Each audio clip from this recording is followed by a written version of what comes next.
గణేశాయ నమః. శ్రీ సరస్వతి జన్మ శ్రీ గురుభ్యో నమః. భక్తులారా, సత్సంగంలో భాగంగా భాగవత మహాపురాణం యథాతథంగా చెప్పుకున్నాం. ప్రతి శ్లోకం దాని అర్థం.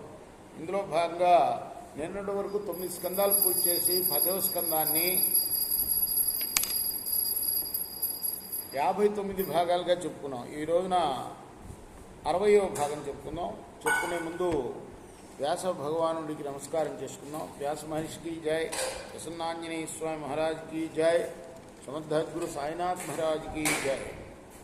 ఇచ్చాత్మానం సమాధిస్య గర్గే చ స్వగృహం గతే నందః ప్రబుద్ధో మేనే ఆత్మానం పూర్ణమాశిషాం. ఈ విధంగా గర్గ మహర్షి నందుని ఆదేశించి స్వస్థానానికి వెళ్ళిపోయాడు.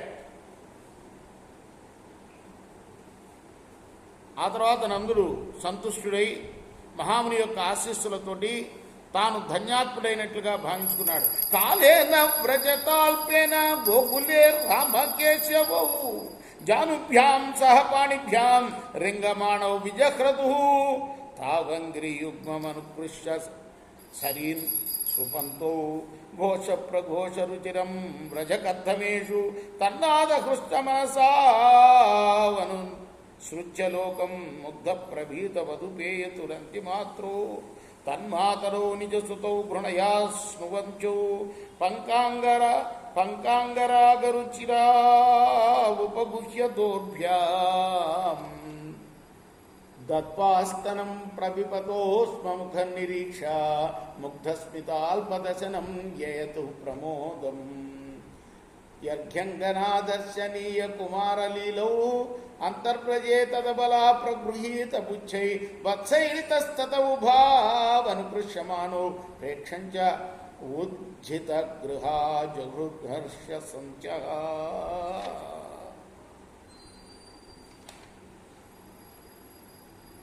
శృంగ్యగ్నిదంశ్రిసి జలద్విచకంటకేభ్యః క్రీడా పరావతి చలౌ స్వసుతౌ నిషేద్ధుం గృహ్యాని కర్తుమపి యత్ర న తజ్జనన్యో సేకాత ఆపతురలం మనసో నవస్థాం.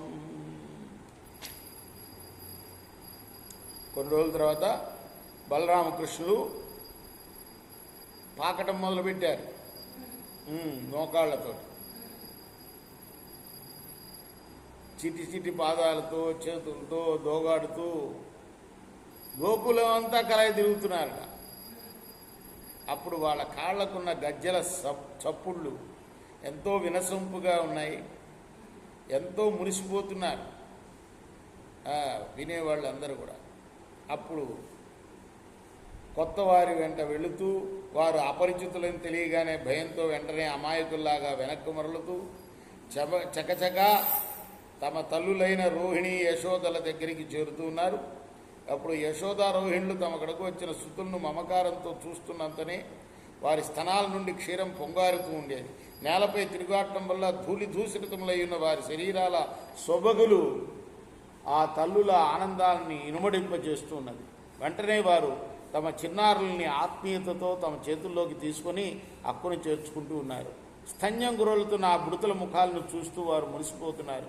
అప్పుడు ఆ శిశువులు అమాయకంగా తల్లుల వైపు చూస్తూ నవ్వుతుంటే వచ్చిరాని చిరుదంతాలు గల కన్నయ్యల ముఖాలను చూస్తూ ఆ రోహిణి యశోదులు పొందుచుండే సంతోషం అది చెప్పనలవి కాదు.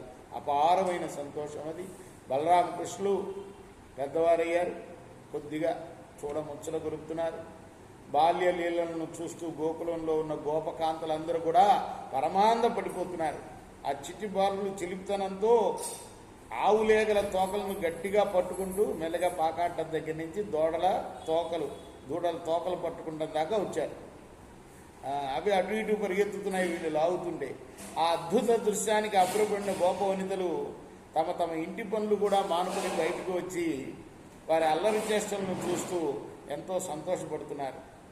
బలరామకృష్ణులు నిలకడ లేకుండా తమ ఆటల్లో భాగంగా చేసే అల్లరి పనులకు అంతు పొంతు లేదు. అప్పుడప్పుడు వారు కొమ్ములు గల హరిణాలని అంటే లేళ్లని ఆవుల్ని ఆట పట్టిస్తున్నారు. నిప్పులతో చెరగాటం ఆడుతున్నారు. కోరల గల కుక్క పిల్లలతో వింతగా ఆడుకుంటున్నారు. మిగులు పదును గల కత్తులను తీసుకొని మెరుపు వేగంతో తిప్పుతున్నారు. జలాల్లో నిర్భయంగా ఈదుతున్నారు. నెమళ్ళు మొదలైన పక్షులతో కూడి గంతులు వేస్తున్నారు. ముళ్లబాటల్లో సైతం పరిగెత్తుతున్నారు. హానికరములైన ఆటల నుండి వారిని మరల్పలేక ఆ తల్లులు ఎంతో కష్టపడుతున్నారు, భయపడుతున్నారు కూడా. ఆ భయంతో వాళ్ళు తమ గృహకృత్యాలను కూడా చేసుకోలేకుండా ఉన్నారు. అప్పటి ఆ తల్లుల మనస్సులకు ఏమాత్రం స్వస్థత లేదు. ఆ తల్లులేంటి, ఏ తల్లి అయినా అంతే. అందుకోసమే ప్రతి అమ్మాయిని కూడా తల్లి భావంతో చూడాలి అని చెప్తారు. ఎంత కష్టపడితే తల్లి పిల్లల్ని పెంచుతుంది ఇందులో మనం వర్ణించి చెప్పారు.